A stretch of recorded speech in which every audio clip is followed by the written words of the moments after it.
सभी बच्चों का आज की क्लास में फिर से स्वागत है। आज हम कक्षा 9वीं विषय गणित अध्याय 1 संख्या पद्धति इसके इन 2 सवालों पर बात कर रहे हैं। बच्चों, आपको परीक्षा में ये प्रश्न आ जाता है तो बच्चों से गलती हो जाती है। क्या प्रश्न है? उदाहरण नंबर 10 है, 1/7 और 2/7 के बीच एक अपरिमेय संख्या ज्ञात कीजिए। अपरिमेय, और अक्सर बच्चे क्या करते हैं, परिमेय संख्या ज्ञात कराते हैं। उसने पूछी कौन सी है? अपरिमेय संख्या, और हम कौन सी ज्ञात कर देते हैं? परिमेय संख्या। सवाल गलत हो गया। तो ये कैसे ज्ञात करते हैं, इसको जरा हम देखें। ठीक है, अब इसमें देखें, सबसे पहले इन सवालों में क्या करना पड़ता है कि जो संख्याएं दी हैं उनको दशमलव रूप में लिखना पड़ता है। तो जैसे 1/7 है तो हम पहले 1 में यहाँ पर 7 का भाग दे दें और इसको दशमलव के रूप में लिख लें 1 को। तो 7 शून्य शून्य घटाइए 1 बचेगा। 1 बचेगा तो यहाँ पर मैंने 1 जीरो बढ़ा दिया। 10 यहाँ पर 1 डेसिमल लगा दिया।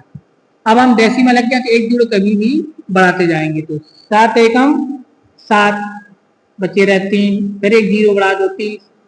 7 चौके 28 घटाइए बचेंगे 2, फिर 1 जीरो बढ़ा दो।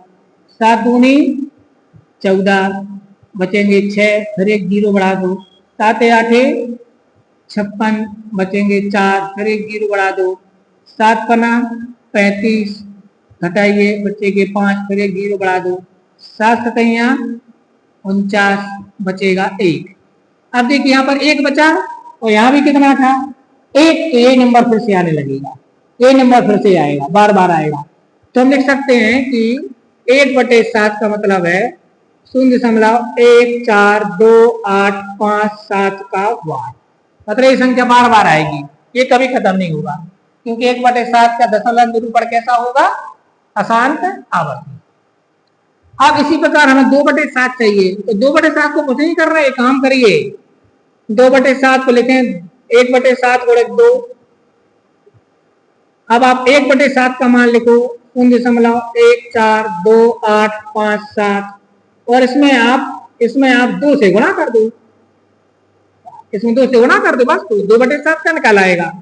तो 7 दूनी 14 की 4 हासिल 1, 5 दूनी 10 और 1 11 हासिल 1, 8 दूनी 16 1 17 की 7 हासिल 1, 2 दूनी 4 और 1 5, 4 दूनी 8, 2 एकम 2, 0.285714। कितनी अच्छी मेथड है। तो बिल्कुल यही काम आप लोगों को बच्चों प्रश्नावली के प्रश्न क्रमांक 2 में करना है। यही काम 2 में बिल्कुल सेम।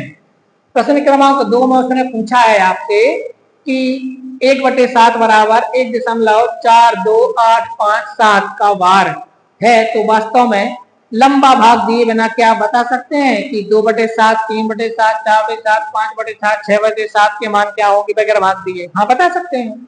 जब आपको 2/7 का मान पता करना है तो 2/7 को लिखें 1/7 गुणे 2 और 1/7 का मान लिख कर 2 का गुणा कर दो। अब तुम्हें मान लो 3/7 का मान चाहिए तो लिखेंगे 1/7 गुणे 3, इसमें 3 का गुणा कर देना। जब आपको 4/7 का मान चाहिए तो इसमें 4 का गुणा कर देना। तो प्रश्न क्रमांक 2 आपकी पुस्तक में दिया है वो ऐसे ही 2/7 आ गए। अब हमने क्या देखा? 1/7 का मतलब है 0.142857 और 2/7 का मतलब है 28571 का वार। तो अब हमें इनके बीच में अपरिमेय संख्या चाहिए। तो वो अपरिमेय संख्या आप देखो यहाँ पे कोई 14 और ये 28। तो 14 और 28 के बीच की कोई भी संख्या ले लो। 14 और 28 के बीच की मैंने 15 ले ली। तो यहाँ पर लिखेंगे इसलिए 1/7 व 2/7 के बीच एक अपरिमेय संख्या बराबर एक अपरिमेय संख्या बराबर। तो क्या होगी? 14 के बाद 15 ले लो तो 0.150015001500 डॉट डॉट डॉट ऐसे आ जाएगी। या अगर आपको ये नहीं चाहिए तो आप दूसरी ले लो 0.15111511 ऐसी कोई भी ले लो। या आपको ये नहीं चाहिए तो 0.1601600016000016 4 जीरो लगा के डॉट डॉट डॉट ये आ जाएगी। ये जो संख्या मैं लिख रहा हूँ आप देखो सारी की सारी संख्याएं 14 और 28 के बीच है ना, 15 16। तो ये सारी की सारी संख्याएं अपरिमेय है क्योंकि इनका दशमलव निरूपण अशांत अनावर्ती है। इसको आप p/q के रूप में थोड़ी व्यक्त कर सकते हो। तो ये आप संख्या इनमें से कोई भी ऐसी अनंत होंगी, कोई भी संख्या आपका उत्तर हो जाएगी। तो ये आपका उदाहरण नंबर 10 हो गया। और सेम आपको काम करना है वो इसी प्रकार का अंदर प्रश्नावली में। तो वो आपको प्रश्न क्रमांक 8, प्रश्न क्रमांक 8 में आपको यही काम करना है। प्रश्न क्रमांक 8 में उसने आपको प्रश्न 5/7 और 9/11 के बीच में अपरिमेय संख्या पूछी है। तो आपको ऐसे ही करना है। 5 बटे कौन सा नंबर है, हाँ 5/7, तो 5/7 और 9/11 को दशमलव रूप में बदल देना, निकाल लेना। अब प्रश्न क्रमांक 1.3 प्रश्नावली के प्रश्न क्रमांक 1 पर बात करते हैं। तो प्रश्नावली 1.3 के प्रश्न क्रमांक 1 में उसने आपसे पूछा है कि इनको दशमलव रूप में बदलिए, दशमलव रूप में इनको दशमलव प्रसार में लिखना है। और किस प्रकार का होगा दशमलव प्रसार, तो कितना सरल है बच्चों। जैसे 36/100 है, 36/100, तो या तो 36 में 100 का भाग दे दीजिए, या फिर आपको पता है इसमें जितने शून्य हो बाएं से दाईं ओर, दाएं से सॉरी बाईं ओर आकर के और उतने अंक बाद दशमलव लगा दो। इसका आंसर क्या आ जाएगा, 0.362। या आप एक काम करिए, 36 को 100 से भाग दे दो, तो भाग 100 शून्यम शून्य, घटाइए 36 बचेगा। अब यहाँ पर एक शून्य बढ़ा दो, यहाँ दशमलव, तो 100 300 घटाओ 60 बचेगा, एक शून्य बढ़ा दो 600, तो 100 लो एक जीरो आ गया। तो या हमारे पास ये भाग विधि आ गई, ये भाग विधि, इसलिए 36/100 मतलब होगा 0.36। तो आप भाग विधि से भी कर सकते हो या आप ऐसे भी कर सकते हो, ठीक है ना। तो ये हमारे पास इसका। इसी प्रकार अब आपका दूसरा प्रश्न है 1/11। तो आपको 1 में 11 से भाग देना है, तो यहाँ पर लिखो 1 और भाग देंगे 11 से, तो 11 शून्य शून्य, चलो 1 में से शून्य गया तो 1 बचेगा। अब शेषफल है तो भाग नहीं देंगे, मतलब टेबल नहीं पढ़ेंगे। अब 0 बढ़ा दो, तो यहाँ पर 0, तो यहाँ पर पॉइंट। अब याद रखना एक 0 रिमाइंडर में कभी भी बढ़ा सकते हैं। तो 11 शून्य शून्य घटाओ तो बचेंगे 10।